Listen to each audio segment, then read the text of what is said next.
শুক্রবার বন্ধের দিনেও কিন্তু আমাদের ছুটি নেই। এই তো বাড়ি থেকে রওনা দিয়ে দিলাম। আজকে আমাদের সাব ক্লাস্টার প্রশিক্ষণ আছে, তো প্রশিক্ষণের উদ্দেশ্যে তো সকাল সকাল বেরিয়ে পড়লাম। তো সাব ক্লাস্টার প্রশিক্ষণে আসলে আমরা কি শিখি বা আমাদেরকে কি শেখানো হয় সব কিছু এই ভিডিওতে শেয়ার করব, তো সঙ্গেই থাকুন। এই তো গাড়িতে আমরা 3 জন সহকর্মী, 3 জন মিলে এখন আমাদের যে ট্রেনিংয়ের ভেন্যু সেখানে যাওয়ার উদ্দেশ্যে রওনা দিয়েছি। চারদিকের পরিবেশটা একটু দেখাই। আমরা কিন্তু পৌঁছে গেছি। এই তো আমাদের আজকের এই প্রশিক্ষণ 83 নং বাসুদেব বাড়ি সরকারি প্রাথমিক বিদ্যালয়ে। সময়ের অনেক আগেই কিন্তু আমরা চলে এসেছি, এখনও কেউ এসে পৌঁছায়নি। আর এই হচ্ছে আমাদের ট্রেনিং রুম। আমাদের স্কুলের আমরা 3 জন সহকর্মী এসেছি। ওখানের মধ্যে কিন্তু সবাই চলে আসবে, তখন এই রুমটা আর ফাঁকা থাকবে না, সব শিক্ষকরা চলে আসবে। এরপরে আমাদের যে ট্রেনিং সাব ক্লাস্টার প্রশিক্ষণ এটা কিন্তু শুরু হয়ে যাবে। তো আপনাদের সাথে একটু শেয়ার করি, পুরো বিদ্যালয়টা আপনাদের সাথে একটু শেয়ার করি, যেহেতু প্রশিক্ষণ শুরু হতে আর একটু সময় লাগবে।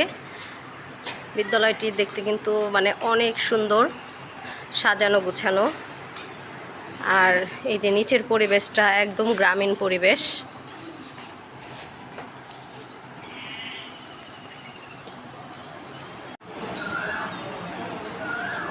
সবাই উপস্থিত হওয়ার পর আমাদের প্রশিক্ষণ কিন্তু শুরু হয়ে যায় এবং প্রশিক্ষণের শুরুতেই আমাদেরকে উপকরণ দেওয়া হয়। কি কি ছিল দেখে নিন।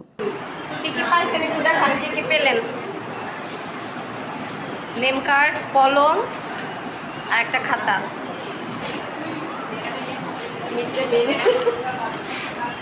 আপনি কি সব কিছু পেয়েছেন? না, এখন আরে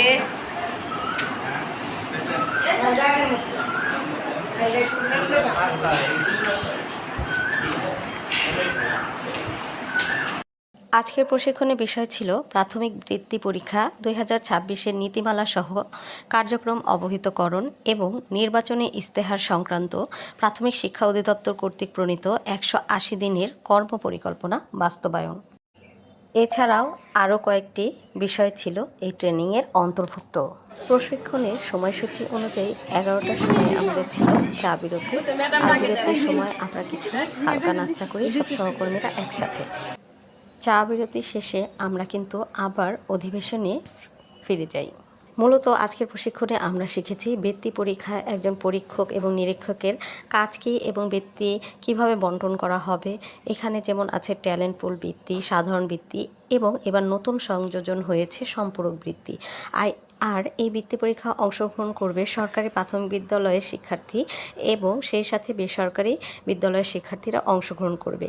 সরকারি প্রাথমিক বিদ্যালয়ের শিক্ষার্থীদের জন্য 80% এবং বেসরকারি বিদ্যালয়ের শিক্ষার্থীদের জন্য থাকবে 20%। এরপর আমাদের শুরু হয় দুপুরের খাবারের বিরতি।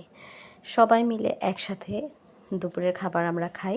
তো এটা বলতে পারেন একটা মিলন মেলা। যখন সাব ক্লাস্টার প্রশিক্ষণ হয় এইভাবে দুপুরে সব সহকর্মীরা একসাথে মিলে খাবার খেতে কিন্তু বেশ ভালো লাগে।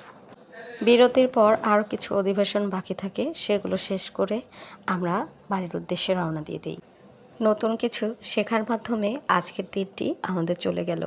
বন্ধের দিনে প্রশিক্ষণ করলাম, তারপরেও কিন্তু বেশ ভালো লেগেছে। চাকরি জীবনে সবসময় নতুন কিছু আমি শিখছি।